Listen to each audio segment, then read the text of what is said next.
ආයුබෝවන් යාළුවනේ. අපි හැමදාමත් බතල තම්බලනේ කන්නේ. අද බලමුද බතල වලින් පුඩින් එකක් හදන්නේ කොහොමද කියලා. මුලින්ම බතල ටික හොඳට සුද්ධ කරගන්න ඕනේ.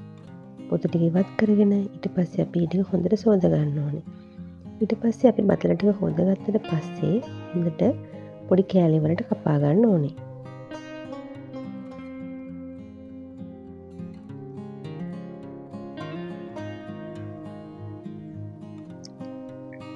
පොඩි කෑලිවලට කපාගත්ත බතල ටික අපි ඊට පස්සේ ස්ටීම් කරගන්න ඕනේ.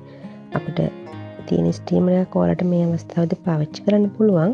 මම නම් ලිපේ තමයි ස්ටීම් කරගත්තේ. රයිස් කුකර් එකේ වුණත් අපිට ස්ටීම් කරගන්න පුළුවන්.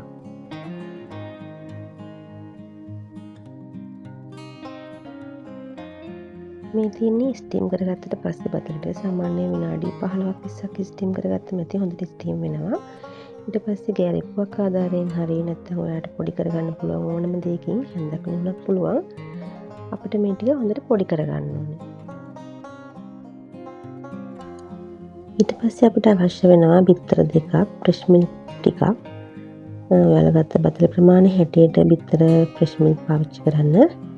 මම නම් බිත්තර දෙකයි ගත්තේ. ෆ්‍රෙෂ් මිල්ක් මිලිලිටර් 50ක් විතර ගත්තා.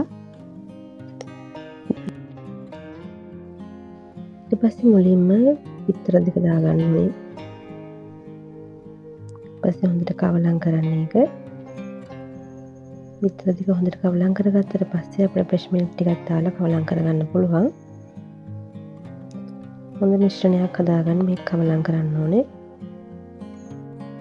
ඔයාලට ෆ්‍රෙෂ් මිල්ක් නැත්නම් පොල් කිරි උනත් පාවිච්චි කරන්න පුළුවන්. ඒකනොත් පොඩි රසක් එනවා. මේ අවස්ථාවේදී මම ලුණු ටිකක් එකතු කරගන්නවා. ඒ වගේම සීනි ටිකත් එකතු කරගන්නවා. අයිමත් මම මේ දෙකම දාලා මිශ්‍ර කරගන්නවා.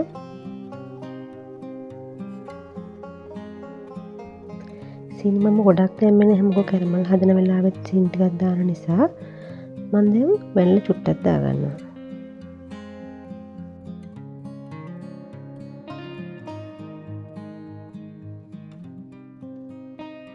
වැල්ල ටිකක් දාලා මම අයිමත් කවලම් කරනවා. ඒ අතරේ මම කැරමල් එක හදාගන්න ඕන නිසා පෑන් එකක් ලිපේ තියලා ඒකට වතුර ස්වල්පයක් දානවා. ඊට පස්සේ සීනි මේස හැන්දක් දාලා ඒක පොඩ්ඩක් පෙන නගිනකම් තියාගෙන ඉන්නවා. නැදි ගානේ නැහැ.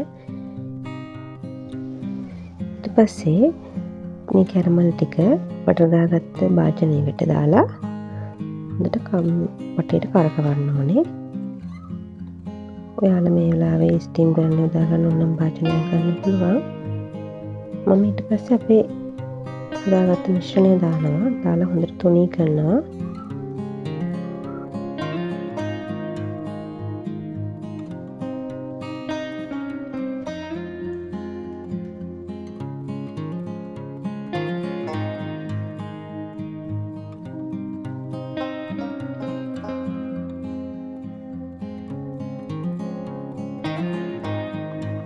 දැන් අපිට පුළුවන් මේ තුනී කරගන්න මිශ්‍රණය ස්ටීම් කරන භාජනයට දාලා හොඳට ටෙදකින් වහලා කවර් කරගන්නත් පුළුවන්. මොකද නැත්නම් අර ඒකේ එනවනේ වාෂ්ප ටිකම පුඩින් එකට යන නිසා තමයි මම මුඩිය ටෙදකින් මේ වෙලාවේ වහගත්තේ. ඔයාලටත් පුළුවන් මේ වගේ කරන්න. ඊට පස්සේ විනාඩි 45ක් 50ක් වගේ මේක ස්ටීම් කරගන්න පුළුවන්.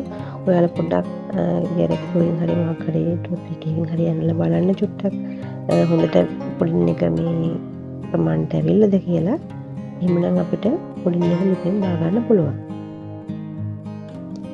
මෙන්න මේ වගේ තමයි පුඩින් එක තියෙන්නේ. ඔයාලට පුළුවන් ඉතින් හදලා බලන්න. දෙම රසයි. සීනි ඕනනම් තව වැඩිපුර දාගන්නත් පුළුවන්. මම සීනි ගොඩක් අඩුවෙන් දැම්මේ. ඔයාලත් ඉතින් හදලා බලන්නකෝ.